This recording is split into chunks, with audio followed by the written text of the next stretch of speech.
in this chapter is delve a little more into the details of the accounting system and how we understand transactions and start recording them. So basically, we've got this accounting that we're getting ready to do is under a big accounting information system. And we're going to start talking about the nitty-gritty of it.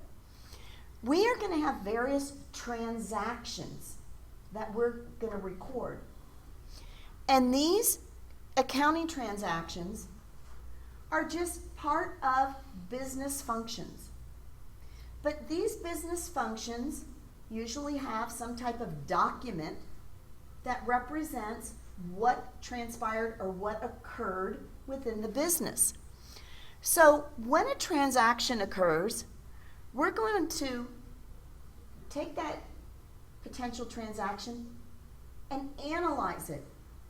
Is it something we need to record? Is it something we don't record into the accounting books?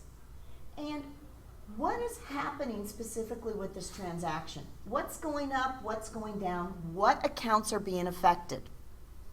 For example, let's say we have a new business and Joe, the owner, invests $10,000 cash into the new business.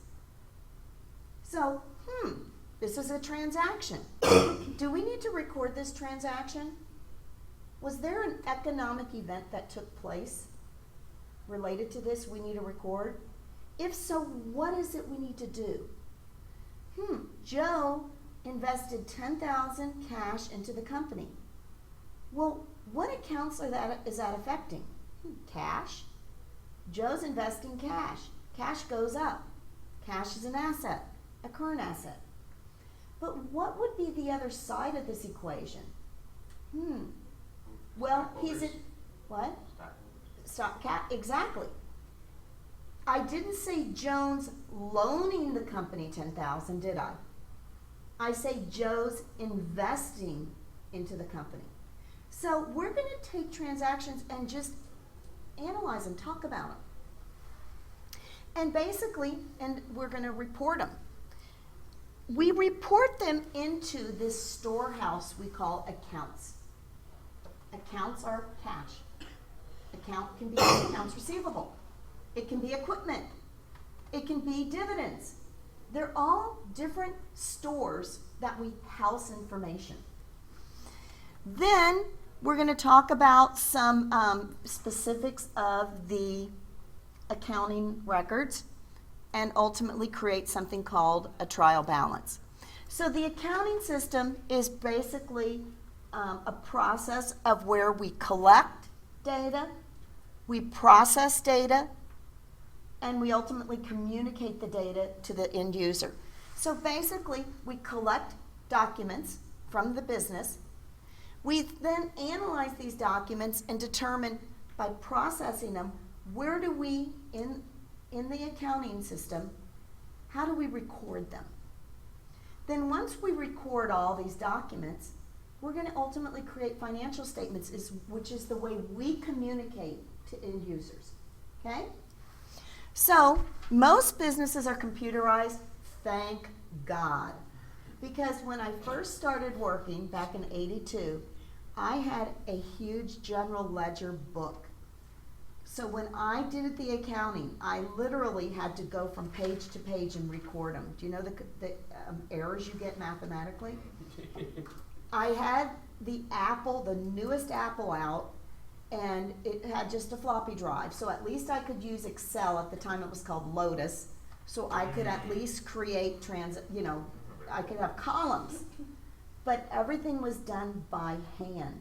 Now, thank God, we can spend more time thinking than spending our energy adding and subtracting. Okay?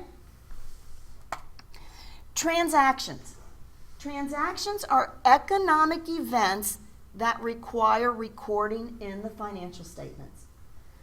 So, there are some activities that may not be a transaction, such as, Aaron, I want you to work for me. Will you come work for me?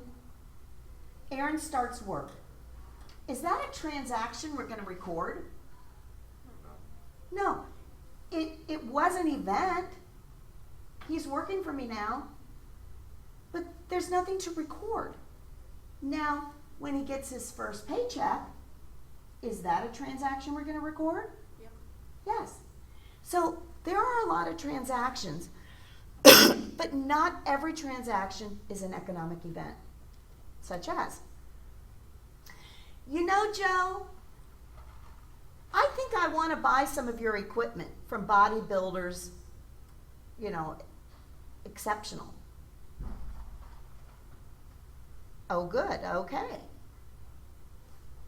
We're talking, it's an event we had, or an experience, an association. But when I come to your business then and say, here's my check for $5,000, I purchased 2 pieces of equipment for my business. Is that an economic event? Yep. Yes. So you're gonna sometimes see, not that they're tricks, but not everything will we record, okay? Now, every time a transaction or an economic event is recorded or processed, the assets, the liabilities, and the owner's equity, or stockholders' equity, will always change. Something always is affected when each transaction is recorded, and we'll see why. When I pay my utility bill, I pay the utility bill, what happens? I have a bill, I write cash for $240. You My- credit your checking account for $240. Yes. And you debit your accounts payable for Or my expense. expenses. But, you're way ahead. But let's just say I just received the bill. Technically, you're right. Stop it, you're getting way ahead. No, I'm just trying to So, think through it. yes, you're exactly right. But basically, I now have an expense that I didn't have before, and now I use cash.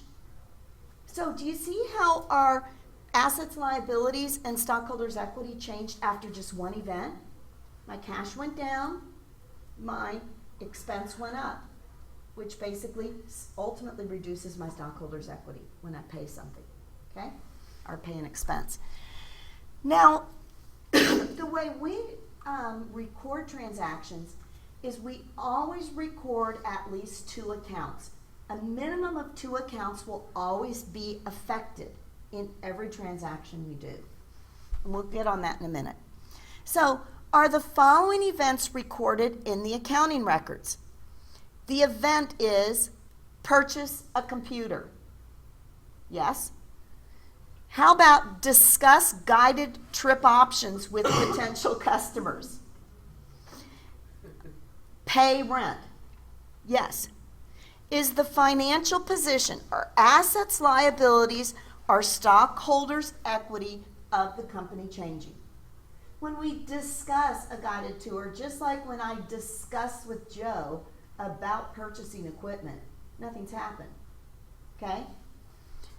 Until I bring my checkbook in and purchase equipment, then it becomes an economic event.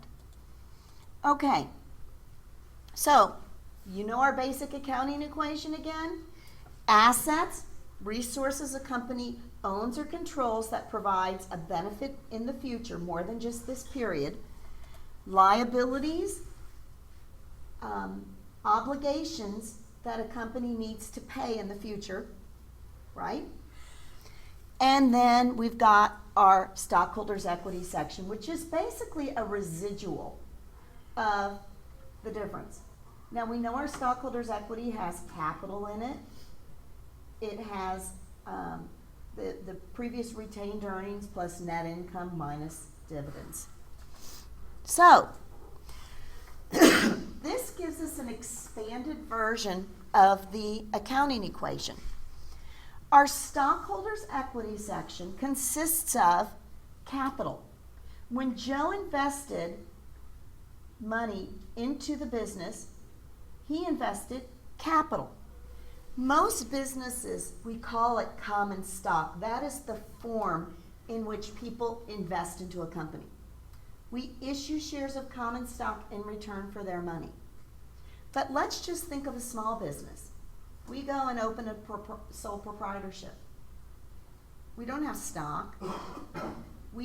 Joe's starting his bodybuilding store, and so when he purchases or when he chooses to put $10,000 into his business, cash goes up and his capital goes up, or his common stock is what businesses would call it, but we call it capital. His equity in his business is going up. Now there's another side to stockholders' equity called retained earnings. Retained earnings is a continued total of all the monies or income we brought into a company minus any dividends we paid out. So we always have a balance from year to year. Then in the current period, we add to it net income, the net income for the current period, and we'll subtract from it dividends we pay out. Because dividends are something that that reduces ultimately retained earnings because we're paying them back to people. Think of Joe and his bodybuilding store. Joe's not a big corporation, he's on his own. Capital, when he put in the $10,000, he received capital. He made income during the year of $20,000. But he wants to live. So he needs 10 of it or 15 of it out of the business. So when he gives himself a withdrawal in that case or a dividend for stockholders, it reduces that ending retained earnings balance. Does that make sense? Kind of? How does that, that part makes sense, but like if he is a sole proprietor, is there a way that's better to take the money out for taxes, like to pay yourself as like a paycheck, or to just take out? This is the deal. When you're a sole proprietor, it doesn't matter if you take the money or if you don't take the money. Your net income you pay taxes on, whether you take it or not. For the business, you mean, right? For the business, which it flows onto your personal return. Right. Okay. So, like I have a S corporation. If at the end of the year my net income is $70,000, if I didn't take out a penny, or if I took out 70, I have to pay taxes on everything I made, not what I used. Okay? And that's what happens sometimes with a lot of businesses that are partnerships. They'll get a K-1 at the end of the year. Say they have 5 people that are partners together. Let's say, for example, we've got a company that's an upstart that's got a new product. And at the end of the year, say the company made $100,000, so each of the partners has to claim $20,000 of income on each of their returns. And they're like, that's not fair, I didn't even get any money. Doesn't matter. They may be taking that money and reinvesting it in the business, but that's the money the company earned or made for the year. Even though you got it or not, you need to claim it. Now what usually happens, which is smart as you're trying to grow, you need to keep that money in. But what usually happens then is companies will issue you some dividend or some payment to help pay your taxes at least, on that money you never saw. But you've got a piece in the business, therefore you have to pay taxes on what companies earned. I'm getting ahead of myself though. Know that the retained earnings section of the stockholders' equity section is a result of the revenues a company earns minus any dividends they pay minus any expenses. Okay? So let's look at some examples. We can talk all we want, let's look at an example. On October 1st, cash of $10,000 is invested in Sierra Corporation by investors in exchange for $10,000 of common stock.